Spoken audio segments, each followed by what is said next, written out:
remote sensing. You should know that the human eye, as I mentioned before, is sensitive to wavelengths between 0.4 to 0.7 microns. And not all these wavelengths are equal. We can say that roughly to different wavelengths correspond different colors perceived by the human retina. And we usually summarize that by saying that we'll deal with that tomorrow, I think, more precisely. But roughly, we could say that there are three fundamental colors upon which we can build all the others, which are red, green, and blue. And there's a physiological reason why these colors are privileged with respect to the others. And these correspond to three different wavelengths, which we generally identified roughly as 0.45 for blue, 0.55 for green, and 0.65 for red. Okay? Now, let's look at how vegetation behaves. This is the average, let's call it the average curve of vegetation response. It's average because it's not related with any specific type of vegetation. It's how generally, it's about what you generally find with some variations when you look at a vegetation target. And more or less you will find always a shape like this. And it's interesting to see the relationship between the features of the object and the features of the curve. So let's start from this area, which is the visible area. So vegetation behaves like this. You have a minimum here and a minimum here. So reflectivity drops here and there, which means that whatever is not reflected is absorbed. These two dips mean that somehow vegetation sucks energy, sucks radiating power there. This radiating power will not be released back in the atmosphere. So why does this happen? This happens because of chlorophyll synthesis. So there's this substance in vegetation which is called chlorophyll, whose molecule is designed exactly to do that, to absorb the incoming energy, to be transformed in energy usable by the plant. Okay, I think this is quite a common concept that almost everyone knows. Okay, plants work like that. They feed themselves on sun energy, and you can see that on their reflectance curve because that missing energy is what has been eaten up by the plant through chlorophyll molecule resonance. Okay, it's fascinating to see. If you look at the chlorophyll molecule, it seems like have been designed to have mass and spring system designed to resonate exactly at that frequency. Anyway, for our practical purposes, what we see is a lack of reflected radiation here and there. Chlorophyll is not as effective around this wavelength, 0.55. Now that's interesting because it means that in the visible range, so what we can perceive with our own eyes, we see reflected radiation which is stronger in the green area. Okay, so most of the radiation in the visible range, which is reflected by the tree canopy, is green or looks green.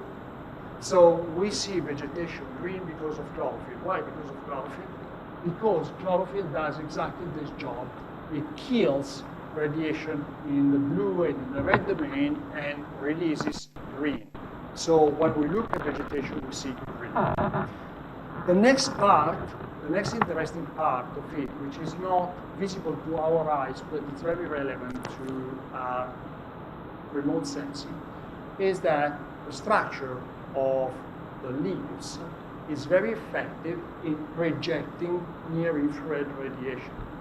Okay, so if you move just one step outside the visible range, you will see a lot of radiation reflected by the vegetative structure. So what is the actual color of vegetation? Vegetation is not green, vegetation is infrared, except we cannot see infrared with our own eyes, so it appears green to us. That's what we can perceive. We don't see this.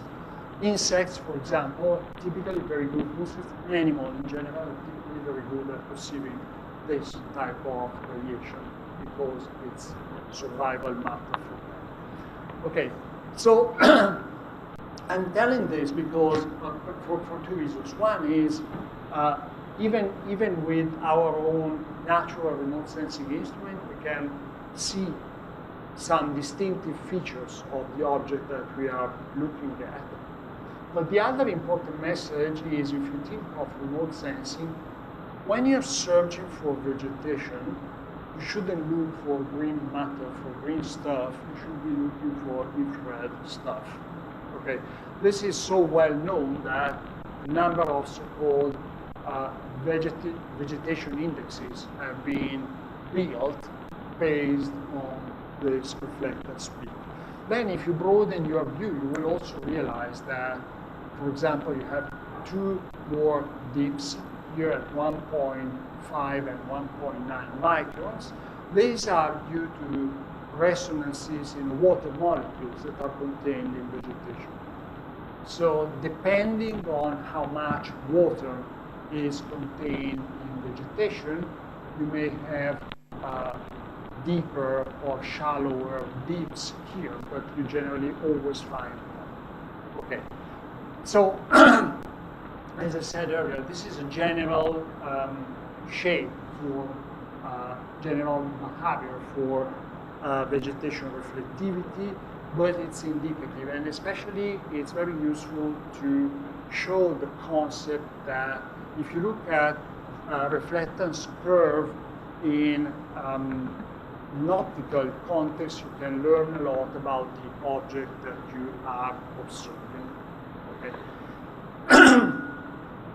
So much so that generally, I remember that I told you about pictures and remote sensing data. So remotely sensed data is quite frequently turned into pictures for visual interpretation. So you have the data, which is these piles of numbers, which mean almost nothing to the human sight.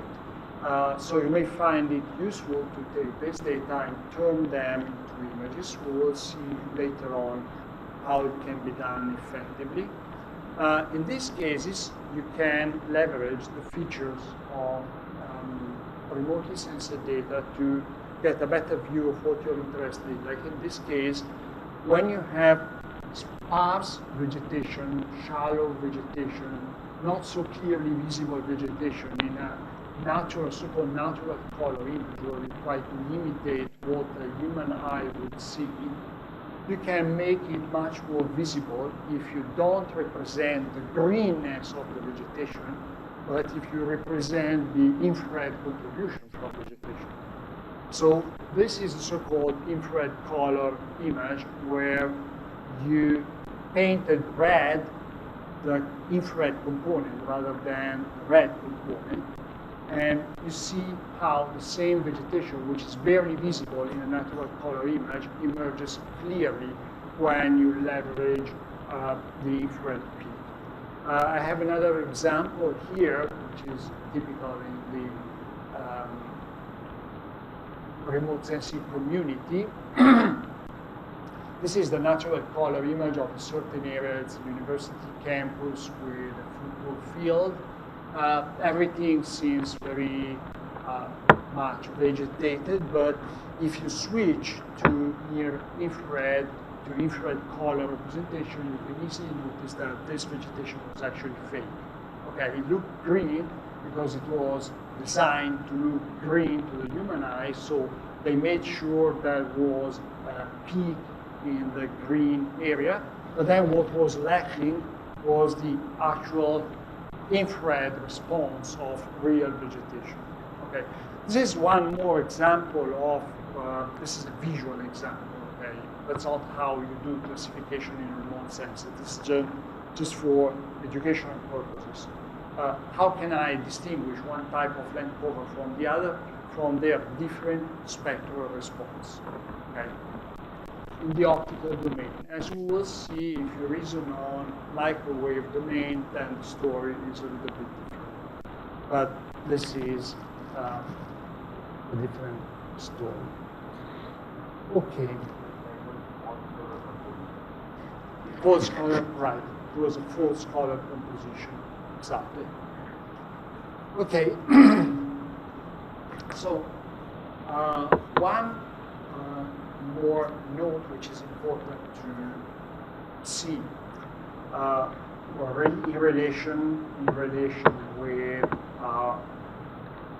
fusion of data from different wavelengths and what are the features of data from different wavelengths.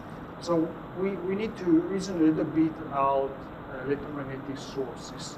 Let me skip some of the physics because we don't have time to look at them, but one very important piece of information here is the so-called Planck law, which may look weird, at least here. You don't need to remember the formula by heart.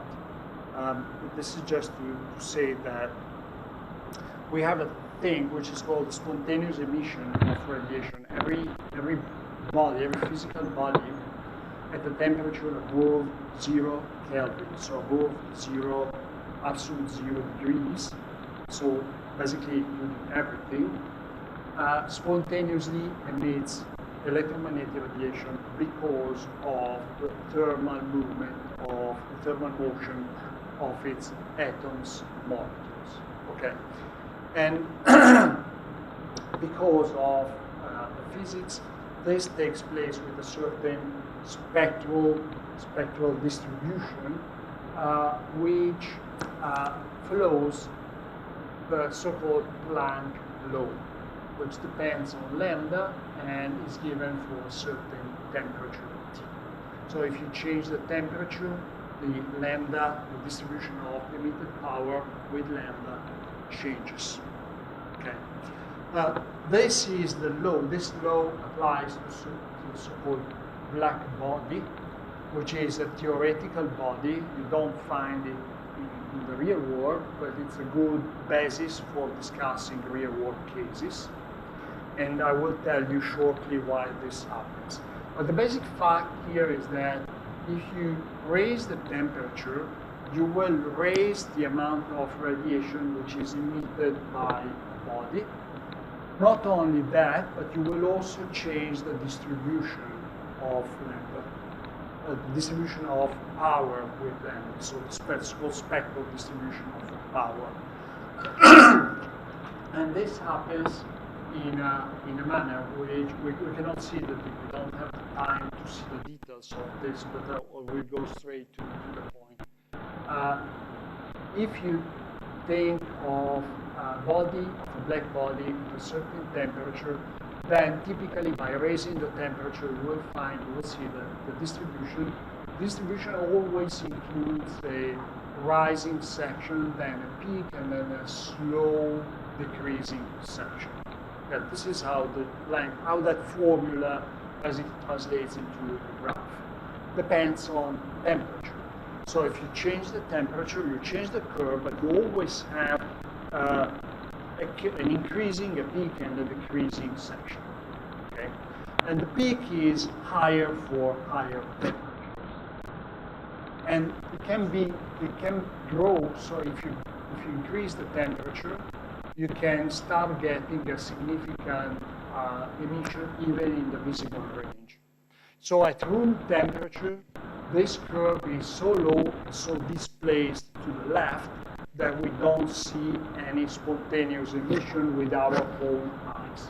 Okay, so I just like any one of you, just like all the objects in this room, we are all emitting radiation spontaneously because of thermal agitation. But none of that radiation is visible because the visible component is too low. This curve is somewhere down there. Okay. But if you raise the temperature sufficiently, then you start entering the visible range. And an example is the lamp, which is sending radiation here to the board, showing up in slides.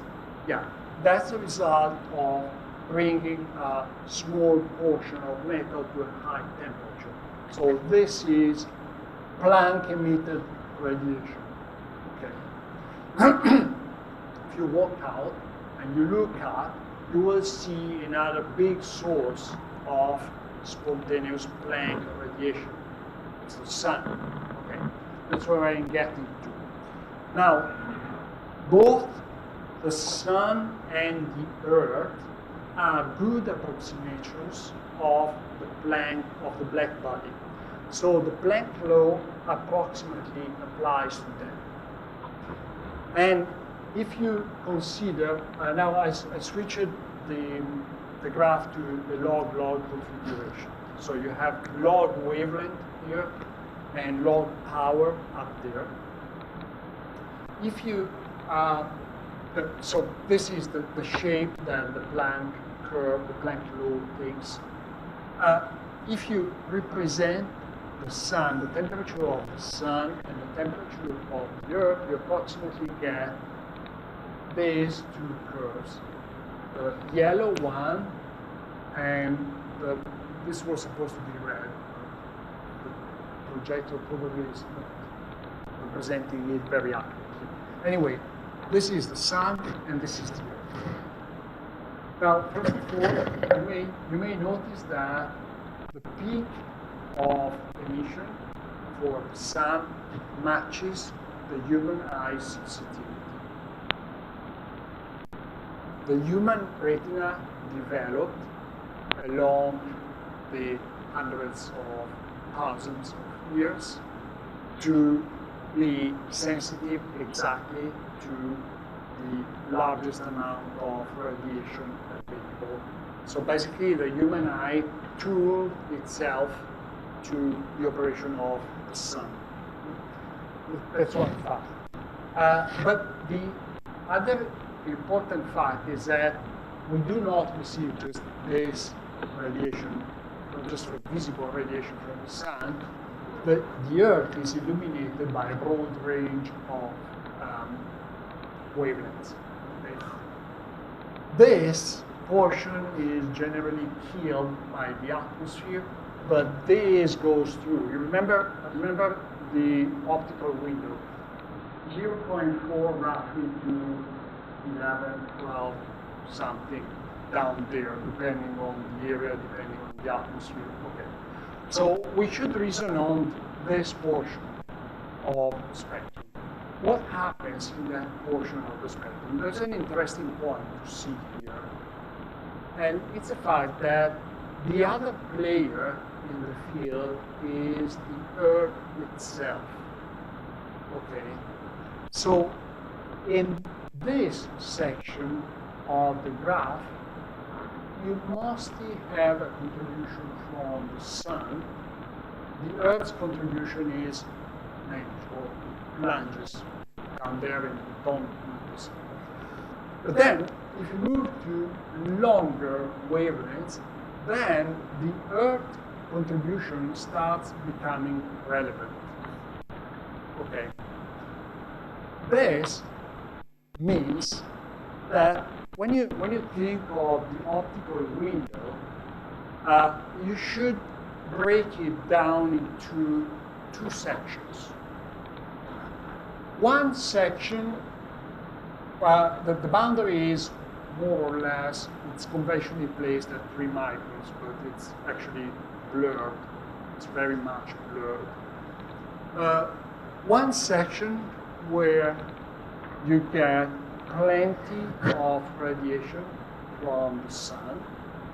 From the main source of electromagnetic radiation is the sun, and whatever illumination you get, whatever radiation you get from the observed area, it's most likely sun radiation reflected by the object.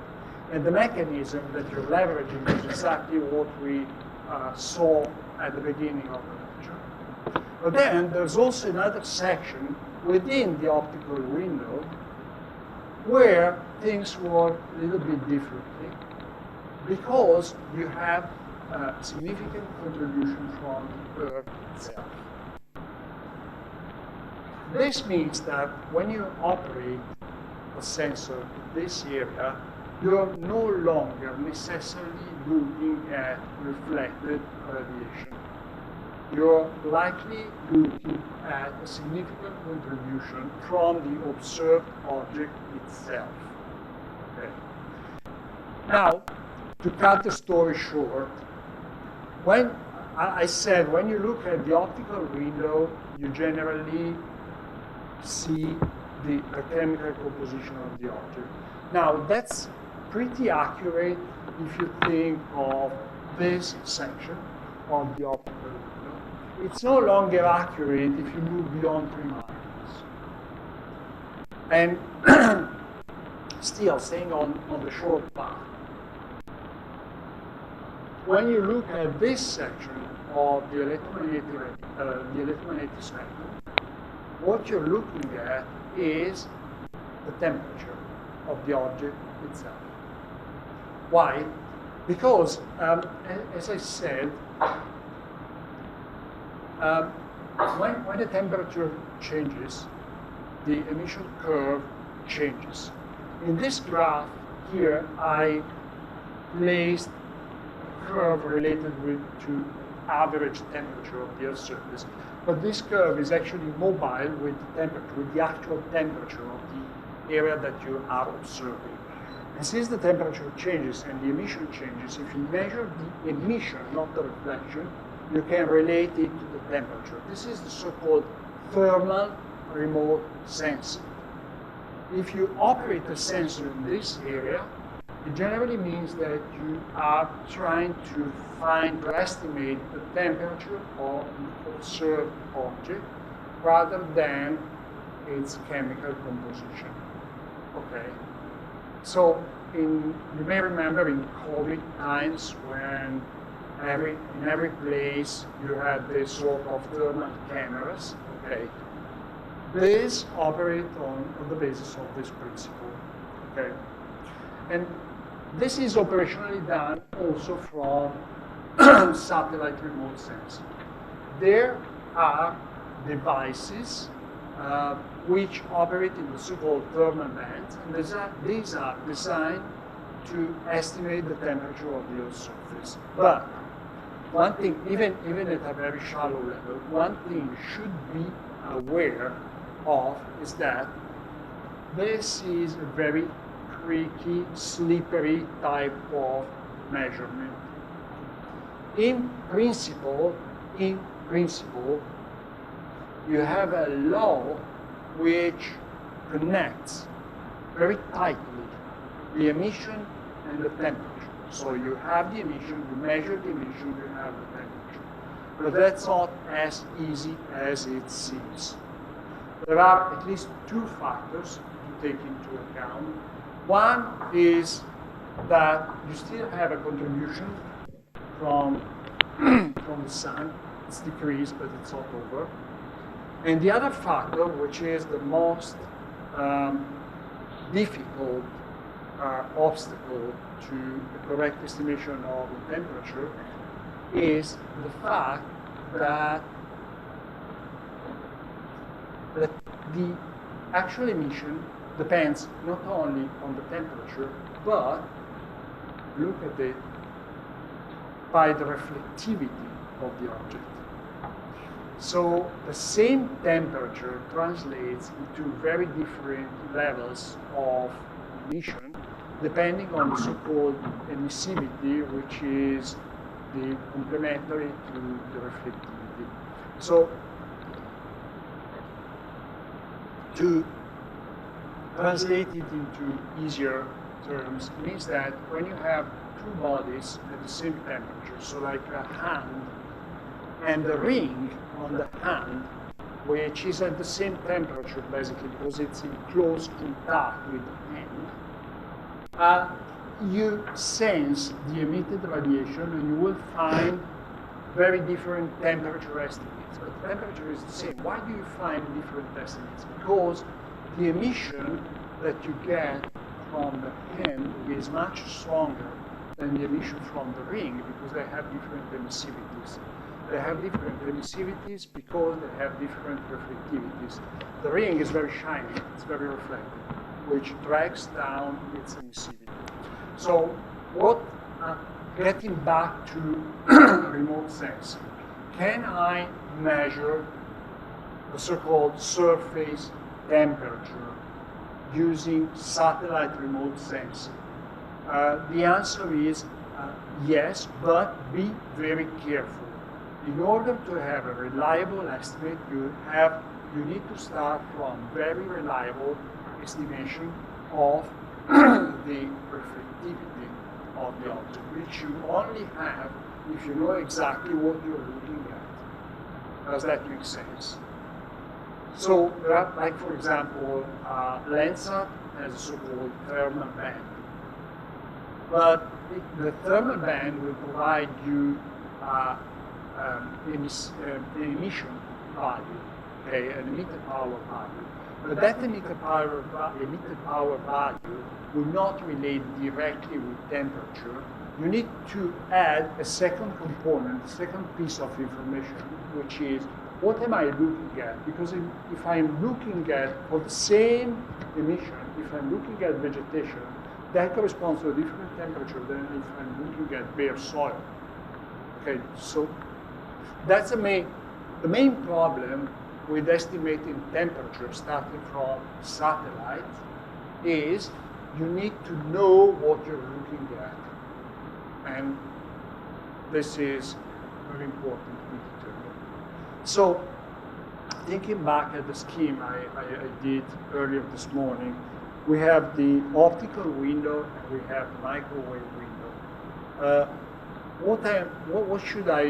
Where should I look at for obtaining what pieces of information? And I said optical window, chemical composition. Now I should repatriate to optical window means chemical composition if you look to the left-hand side, but it also may mean temperature if you look to the right-hand side of the optical window.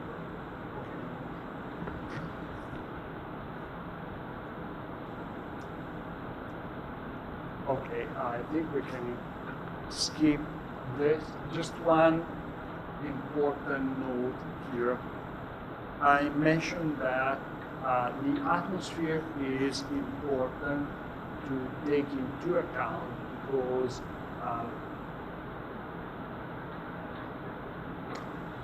if you look at this scheme, you may notice that obviously there are areas where you get completely blank earth. You look at the earth and it's a black hole. You don't see anything through the atmosphere.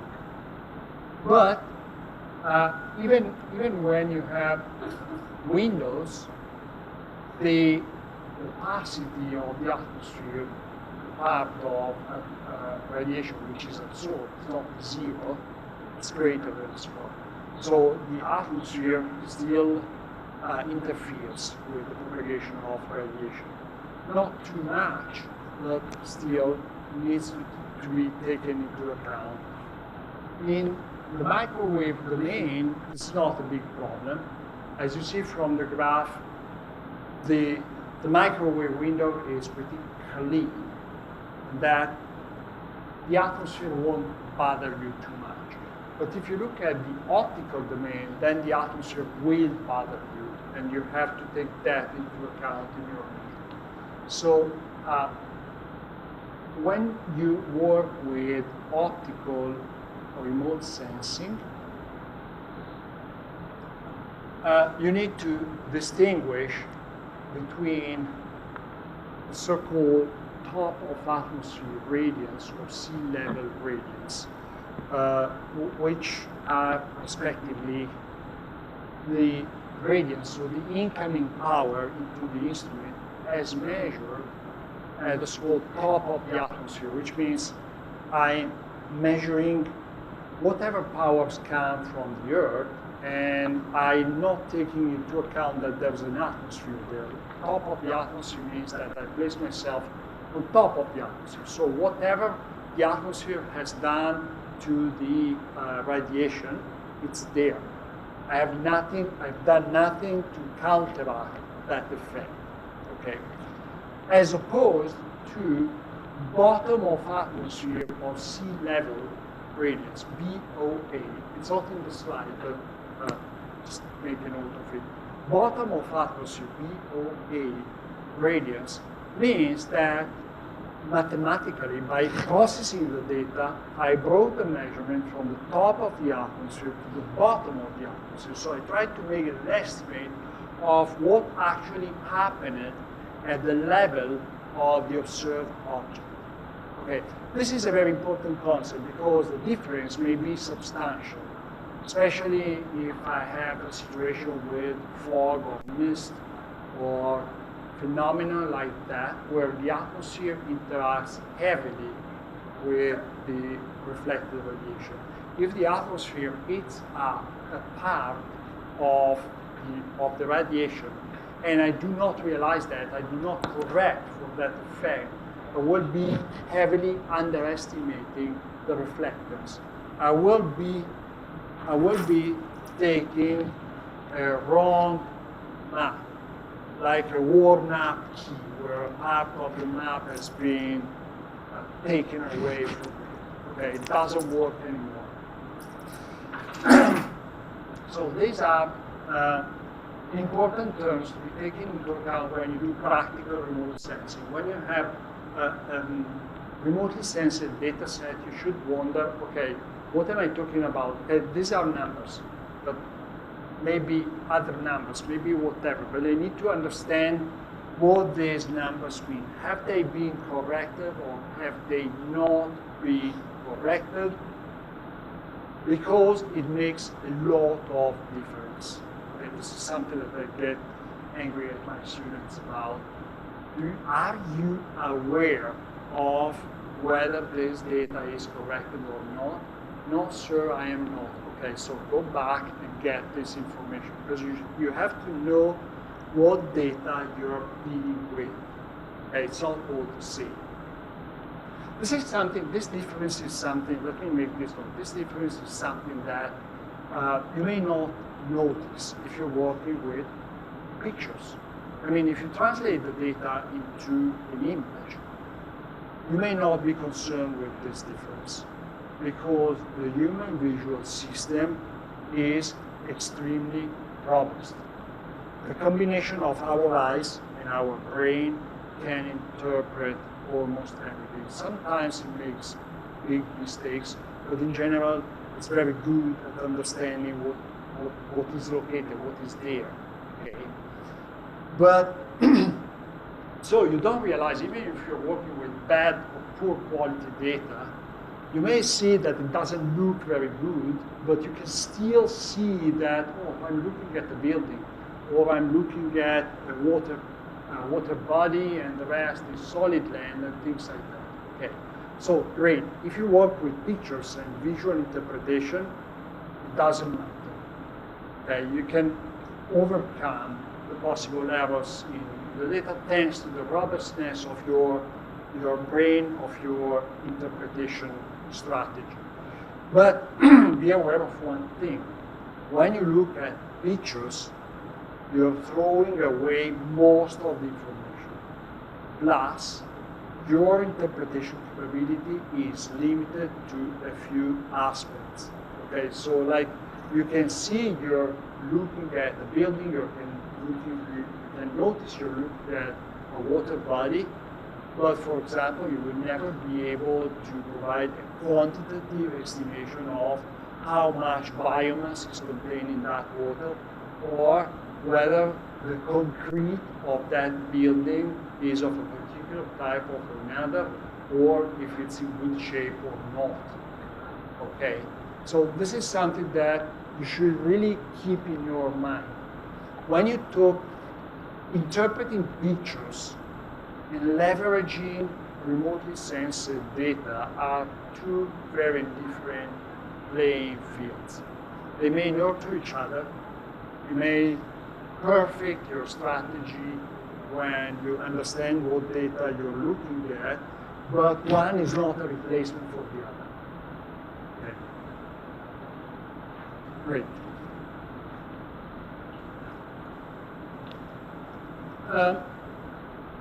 Why do we, time is it? 12?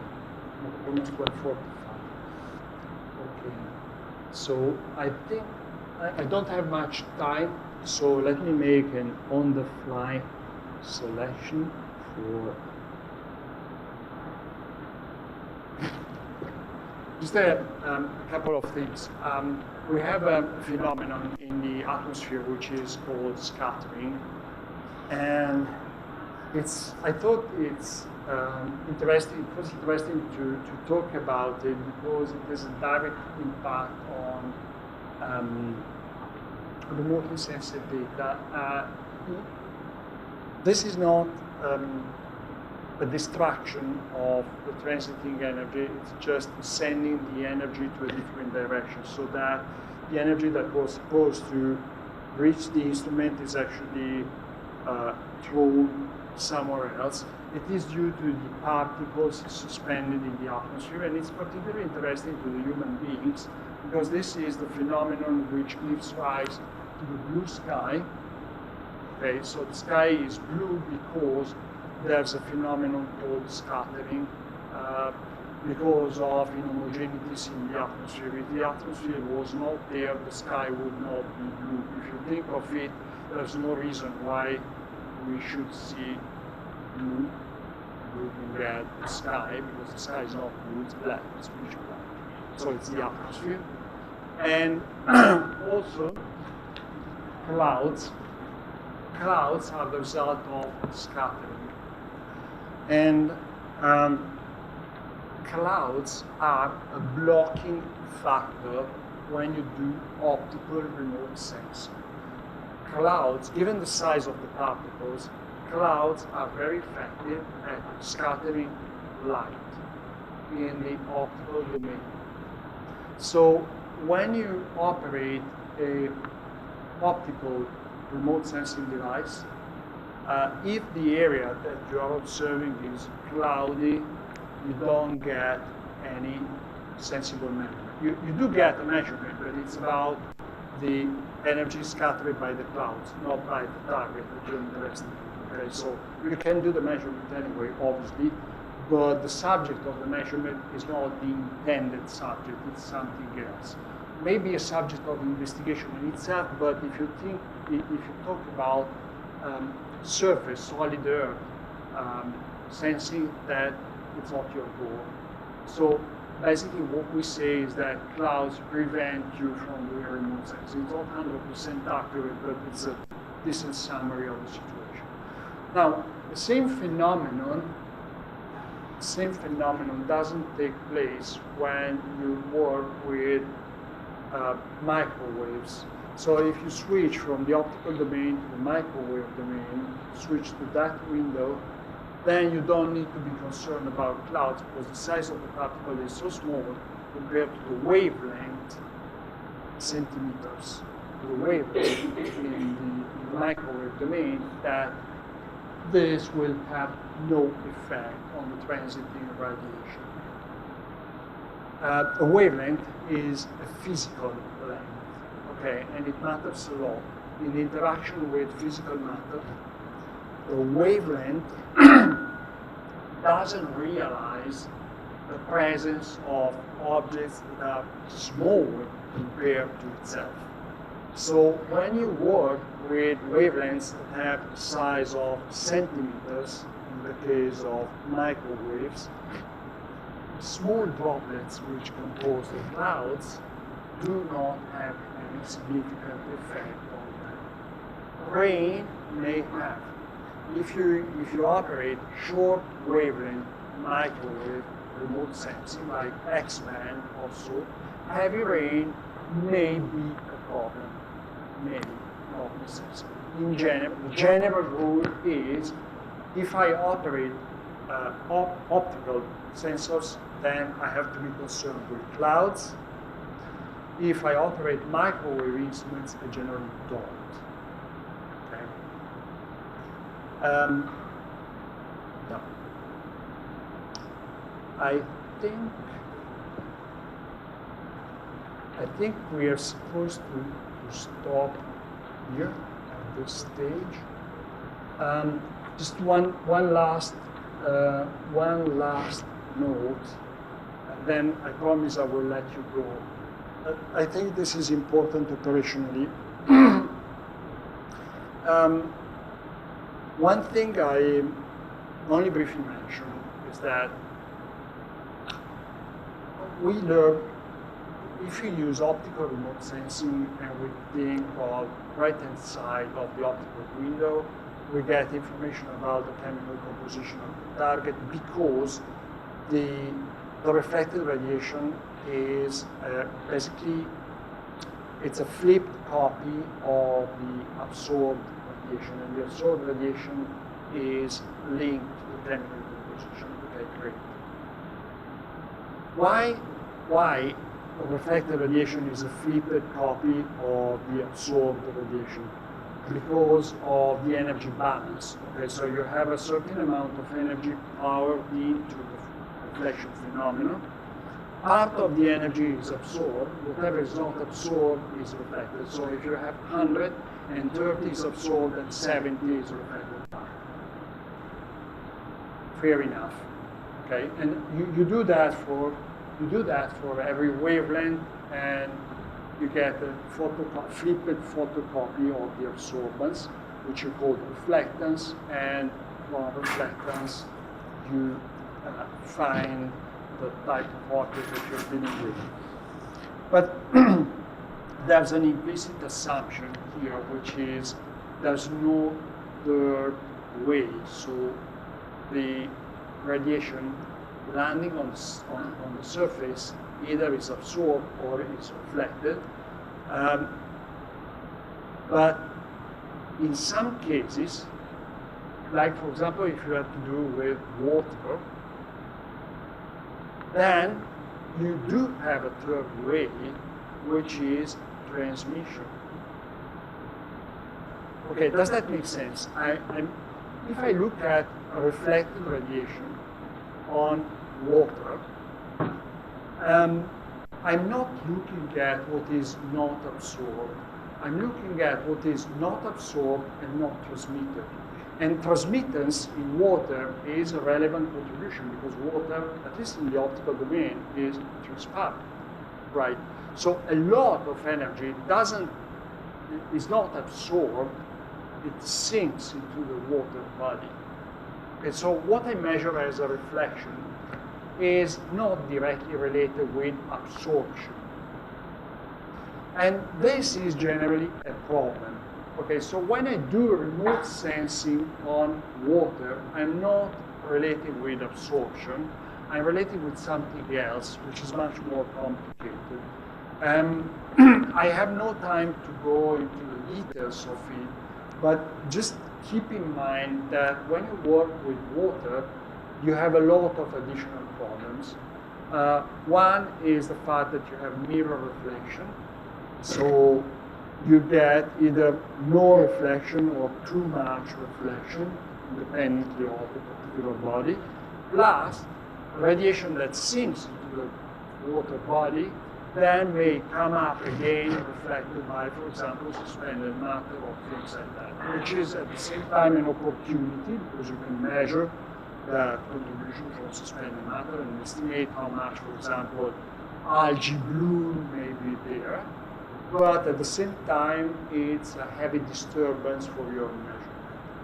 So water is a very specific case, and it should be treated differently with respect to other types of land cover surfaces, which in fact has a branch of remote sensing of ITSO. Okay, so I think we should stop here for this morning. Thank you again for bearing with me in these first 2 hours. I hope you didn't get too much bored. I appreciated the questions that you have asked. Please keep asking questions, because this gives me the opportunity to go a little bit deeper into some topics. We don't have much time, so we don't see everything. I'm really skimming very, very quickly, and I would leave to the questions and to the offline discussion after the lectures the possible other needs of deepening that you may have. Okay, so again, thank you, and we reconvene here at 2:15 p.m. Okay. Have a nice lunch.